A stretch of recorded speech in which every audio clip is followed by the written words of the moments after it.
Hello, hello. As you can see, it is... That's a very bad point. It is Christmas time. I think the T is silent. It is Christ Mass time. Are you going to Mass, Daniel? No. But it is the birthday of the Christ, so therefore the T is not silent. It's Christmas time. Semantics. Anyway. Semantics are important here. Even though we both look very Christmassy and we are sitting in front of a Christmas tree, we're not here to talk about festivities of Christmas, at least. We are here to talk about the festivities of music that's been released this year. That's why we're here, Dan. It's what our favourite Aussie albums of the year. Top so 10. Unfortunately, you're not going to hear Still Sucks by Limp Bizkit on here. You've got to stick to local acts. Sorry. I mean, probably potentially revisit the channel for something like that if Dan has anything to do with it. I've not met a bigger Limp Bizkit fan than you. I don't think they exist. Not really, no. Okay, well, without further ado... Haha, my takeover time for that. What's our number one? No, let's do number one last. What's our number 10 position? These are in no particular order. Okay. What's our number 10 position? Okay, well, first one that we'll start with. Alright, so we've had an amazingly diverse year of Australian heavy releases. I like to think this list covers a really wide range of genres. So there's a bit of everything for everyone in there. So keep your eyes out, you might see something you like. So this first one, most recently released, let's go with that. Okay. When was it released? It was released on the 3rd of December. That was real recent. Real recent. So we have Bellum 1, the recent release, album released by Aquilus. This is, Aquilus is I think a one-man band project originating from Melbourne. Atmospheric, sort of like fantasy black metal. Incredible compositions. And this is his first album release in literally 10 years. So Aquilus gained a bit of a cult following with their previous album, Griseus, which is, in my opinion, a masterpiece. And I think, fans decided it was finally time to follow up.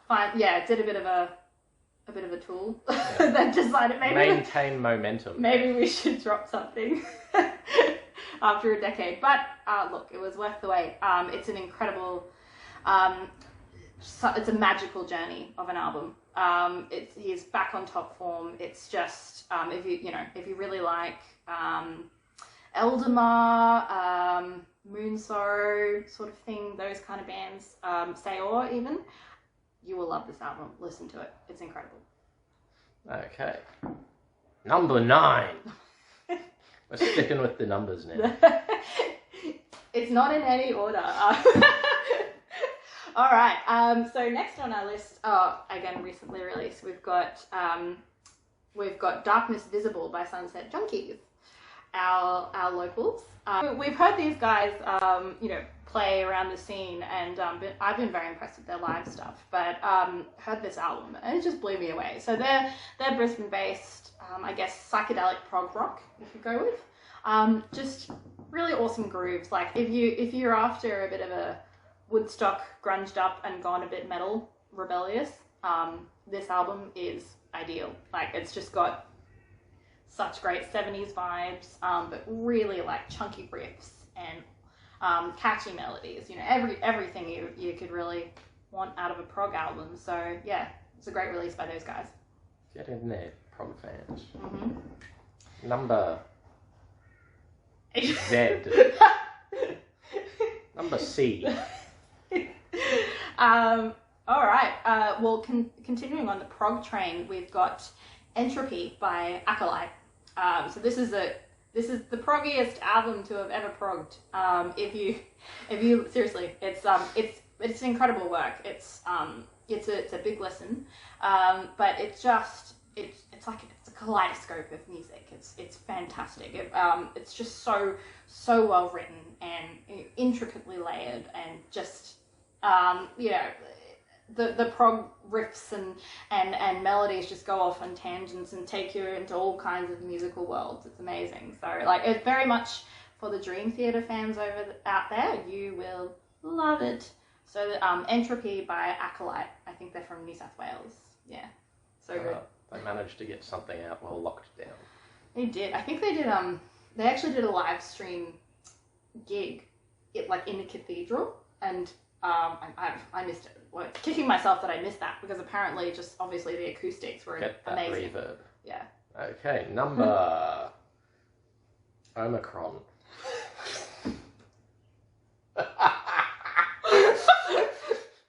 Please disregard that. We didn't come here to talk about COVID, okay. Dan. We came here to talk about music that has thrived in spite of COVID. Well, we can use our Greek alphabet. Oh my god. Number 7. We've got Vengeance by 12 Foot Ninja. Yeah, it had to be on this list. Anything by 12 Foot just had to be on this list. Like, my god. The grooves that those guys pull, and just the sheer depth of experimentation and ingenuity in their music. Not to mention, you know, one of the singles from that album featured the goddess Tatiana from Ginger. So that's always going to be a hit. That's just such an incredible release from those guys. And it's a like short, sharp, snappy, but just pulls you in right from the get-go, and it offers so many different really interesting musical elements. So it's a great listen. Very good. Next up. 6. Oh yes. Counting back down. Speaking of grooves and filthy riffs and breakdowns and things, we've got a bit of metalcore. We've got Colours We Won't Know, which is the EP released this year by one of my favourite Australian metal bands, Drown This City. They're just they step it up every time they release a new EP. It's usually just EPs, but this time their sound, I don't know, just has a real like a guts to it. The production value is just. Did they hit a new producer or? I think they did. Yeah. Have you listened to it? Yeah. Sounds pretty solid. I think it is down to the production value, which is like so much higher than previous releases, and the songwriting is fantastic as well. Like it builds in tension, and then it explodes with this amazing riff and just intensity, and then it pairs back. Like they're not afraid to really experiment with ebbs and flows on this record, and that's why I just think it's just such a well written release. Yeah. Next up. Halfway. Another great EP that came out this year. Well, there's quite a few on this list actually, but we've got Bad Decisions by Red Hook. God, I love those guys. So they're kind of the melodic. They're alt metal, but got some great pop punk elements for a bit of just a bit of sunshine in there. It's like there's these such bright sounds, but catchy melodies again, and just absolute bangers each song on the EP. Bring back those 2000 pop punk sounds. Yeah, there's quite a lot in there. I actually think they released another single earlier this year that was it was just totally based on the emo phase that they're bringing back. As all millennials wish it would come back, don't we? Yep. We do. Feel free to scream "Okay, Boomer," you young ones. The Gen Zs watching out there being like, "What the fuck are you about?" So I reviewed, just as an aside, reviewed those guys live as well. My God, one of the best live shows I've ever seen, local or international. So if you're down in Sydney, which is where I believe they're from, go catch a show. You'll love it. They're actually on tour early next year. So make sure you look up the dates that they'll be in your city and catch them live. They're so good. Very good. Onwards and upwards, downwards, leftwards. All the ways. Leftwards, he says, pointing right. we said there'd be a few more great EPs on this list, and they are. We've got Inner Asylum by Krave. That was a banger.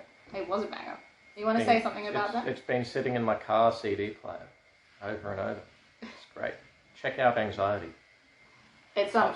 Such a relatable song, but and just so well written as well. Like it gets stuck in your head. It's so good. So Krave are just such a solid, powerful rock outfit from Brisbane as well. We have so much talent in this scene, and if you like your vocals like Lizzie Hale from Hailstorm, I mean that's what Sienna can do. She's such a powerhouse. So yeah, you'll love that record. Yep. Next up, we've got So we've got another Brisbane band, Wildheart. So they're Wildheart. So they're metalcore as well, but just such a really distinctive sound. They released an album this year called Global Crisis, which I reviewed and loved it. Was blown away. That was a really politically charged album. Had some really compelling themes on there about the experiences of Indigenous people in our nation for the past, however many hundreds of years, and then looking towards the future. I guess the idea of a global crisis being an all-encompassing term, not just COVID or widespread illness, but also the crisis that we have going on here culturally. The vocalist of Wildheart is an Indigenous man, and I just I've just found his lyrics and the themes and just the music as well really compelling. So it's a powerful listen, and would highly recommend. Going on. Yes, next. So we've got one of my, this has been one of my favorite Australian metal bands for a long time now. Bellacore are back after 5 years with a new album called Coherence. What's with everyone taking so long off releasing? Well, we did have COVID, Daniel. It's still like it's no excuse. Solid 3 years there. It's no excuse. We released an album during the pandemic. Why can't everyone? We did, actually. You should listen to it if you haven't heard it. But no, yeah, so Coherence, released by Bellacore. So they're just such an incredible melodic death metal outfit, if you're into that that Swedish mellow death scene, the Gothenburg sound, Bellacore are definitely for you. It's just, but I found with this album, with Coherence, just, they've really pulled no punches with songwriting. That it's a lot more intricate and has a lot of depth that I possibly didn't hear in the previous release. It's just such a fantastic album, and such a return to form for these guys. So yeah, loved it. Very nice. Now, what are we up to? The last one, isn't it? Yes. So number 10. We're back to 10. It just went like a bell curve. Started from 10 and then back at 10. Yeah. 10th entry. 10th entry. Okay, well, last but certainly not least, we have Advenae by Carmeria. Can't tell you how great it is to have another, being a symphonic metal band in somewhere like Australia, to have another incredible symphonic metal band in this country in the form of Carmeria. And I think it took them a while to get Advenae ready for releasing, but it's just fantastic. It's like all of your symphonic metal dreams come true. It's Camelot, it's Nightwish, it's everything rolled into this absolute, again, like a kaleidoscope. Conglomeration. Colourful conglomeration of, beautiful orchestral layers, anthemic choruses, really cool guitar and keytar solos. You gotta have a good keytar solo. Maybe we should try some of those. Yes. Dan's like, no. Hell no. But no, it's such a great listen. Honestly, if you're a symphonic metal fan and you haven't heard this album, you are seriously missing out. It is just it's so well written. And it's just so, it's layered. Oh my god, it transports you. I loved it. yeah, so definitely had a place on this list. Very good. Well, we will call that it's not Christmas Day yet, but it's a day. Call it a 3 days before Christmas Day. Yes. 4 days. Bye! Bye!